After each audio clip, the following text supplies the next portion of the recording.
Evaporation कहते हैं, वाष्पीकरण। इवैपोरेशन, ठीक है।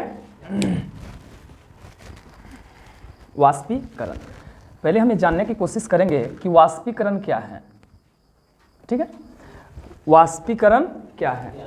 हम लोग हमेशा कहीं ना कहीं देखते हैं कि अगर कोई द्रव है वो अपने क्वथनांक तक नहीं जाकर भी कभी कभी वाष्प हो जाते हैं। अर्थात जल का क्वथनांक कितना है? 100 डिग्री सेल्सियस। अर्थात क्वथनांक क्या है? बॉइलिंग पॉइंट, जहाँ से वो उबलना शुरू कर देता है और वाष्प में परिणत होने लगता है। लेकिन वो उससे पहले ही वाष्प में परिणत होने लगता है। तो वाष्पीकरण क्या है?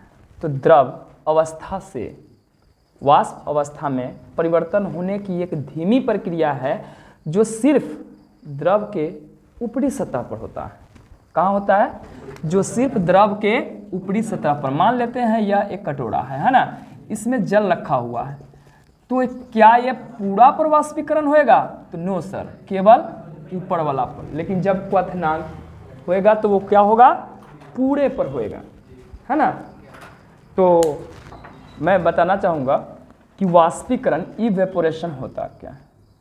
इवेपोरेशन संपूर्ण सतह पर होता है किसी भी द्रव के, और यह एक बहुत धीमी प्रक्रिया है। जैसे बिना गर्म किए ही एक रूम टेम्परेचर पर अगर किसी परात में वाटर रख देते हैं, पानी रख देते हैं, तो देखेंगे कि कुछ देर के बाद वो पानी, कुछ देर के बाद या कुछ दिन के बाद उसी टेम्परेचर पर पानी वहाँ से सूख गया है, अर्थात उसका वाष्पीकरण हो गया।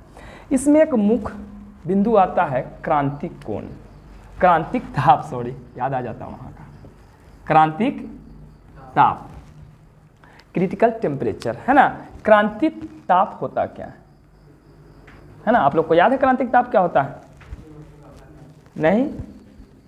देखिएगा, द्रव से उत्पन्न वाष्प को, जो द्रव से जो वाष्प उत्पन्न होती है, उस वाष्प को एक निश्चित ताप पर दाब देने से, निश्चित ताप पर दाब देने से फिर से वो द्रव में परिवर्तित हो जाता है।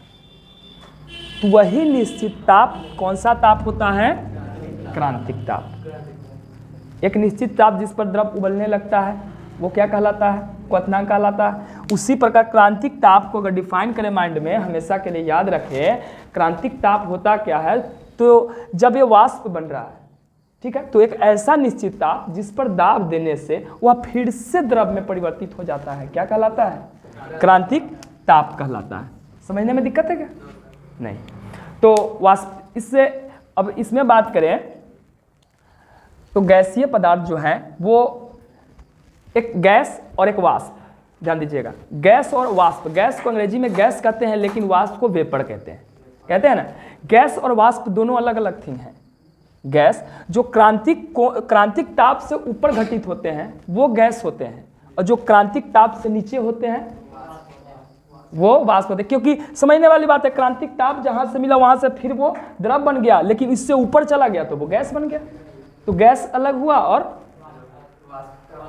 वाष्प अलग हुआ।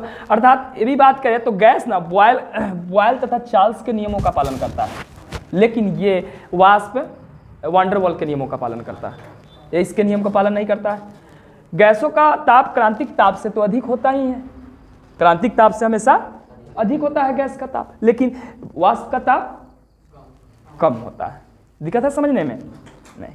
तो इसके अपनी प्रकृति है, अपने द्रव का ये है। तो अब हम एक बात थोड़ा सा करना चाहेंगे, difference between evaporation and boiling point. अर्थात वाष्पीकरण था क्वथन में कुछ अंतर भी है, हो गए। यहाँ पर तो अंतर स्पष्ट दिखाई दिया, तो ये अंतर होगा क्या क्या? ये अंतर होगा क्या क्या? तो थोड़ा बात करते हैं हम लोग बेटा। है वाष्पीकरण समझ में आया? तो बात करते हैं हम वाष्पीकरण और क्वथन में अंतर। वाष्पीकरण और एक क्वथन, दोनों अलग अलग है। वाष्पीकरण और इवेपोरेशन और क्वथन, बॉइलिंग पॉइंट, है ना। इवेपोरेशन और क्वथन में मुख्य रूप से अंतर है कि यह वाष्प बनने की सबसे धीमी प्रक्रिया है। इसमें क्या होता है? धीमी प्रक्रिया है। यह वाष्प जब बनाएगा तो धीरे धीरे बनाता है, लेकिन यह तीव्र प्रक्रिया है। लेकिन यह क्या है, तो यह वाष्प बनने की तीव्र प्रक्रिया है। यह क्रिया केवल द्रव के ऊपरी सतह पर, वाष्पीकरण अभी हम लोग बात किए किस सतह पर होता है, तो केवल ऊपरी सतह पर होता है। अगर भरा हुआ है तो केवल ऊपरी सतह से ही वाष्प बनना शुरू करता है। लेकिन बात करें क्वथन की, बॉइलिंग पॉइंट की, तो यह समूचे पर, टोटल पर, हाँ संपूर्ण सतह पर प्रक्रिया होती है। यह क्रिया किसी भी ताप पर हो सकता है, प्रत्येक ताप पर होता है, रूम टेम्परेचर पर भी छोड़ दे तो होता है। लेकिन यह प्रक्रिया के लिए एक नियत टेम्परेचर की आवश्यकता होती है। जैसे जल का क्वथन क्या है, तो 100 डिग्री सेल्सियस, उसके बाद ही वो ऊपर की तरफ बढ़ेगा। तो ये बात याद रखिएगा। और एक और बात, वाष्पीकरण से हमें ठंडक फील होता है, वाष्पीकरण से ठंडक फील होता है, लेकिन क्वथन से ठंडक फील नहीं होता, क्योंकि तीव्र प्रक्रिया है, यह स्लो प्रक्रिया है। इसमें एक बात करें वाष्पीकरण की, एक एग्जाम्पल ले कि गर्मी के मौसम में पंखे के नीचे आराम फील होता है। गर्मी का मौसम है, उसमें पंखे के नीचे आइए तो आराम फील होता है। इसका कारण क्या है?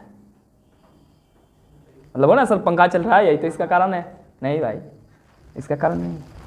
देखिएगा गर्म मौसम में हम लोग से पसीना निकलता है, जब हम पंखा चलाते हैं तो उस समय उस पसीना का वाष्पीकरण होने लगता है, और यह हमारे अंदर जो लेटेंट हीट, अभी भी बाकी जो गुप्त ऊष्मा है, वो उसको वाष्प होने में, वाष्पीकरण करने में सहायता प्रदान करती है। जब ये वाष्पीकरण होता है तो हमें ठंडक फील होती है। क्लियर है? तो एक बात आ जाता है यहाँ पर कि गुप्त ऊष्मा क्या है ना? गुप्त ऊष्मा क्या है? कभी आप देखे होंगे कि बर्फ जो होता है, अगर उसको किसी बीकर में रखें और हीट करे, उसको गर्म करे, अगर उसको हम गर्म करते हैं तो गर्म करने के बाद वह तब तक उसके टेम्परेचर में कोई बदलाव नहीं हो जाएगा जब तक कि पूरा पानी न बन जाए। तो उसमें कुछ तो था जिसके कारण वो ठंडा ही फील हो रहा था, जब तक पूरा गल नहीं गया तब तक।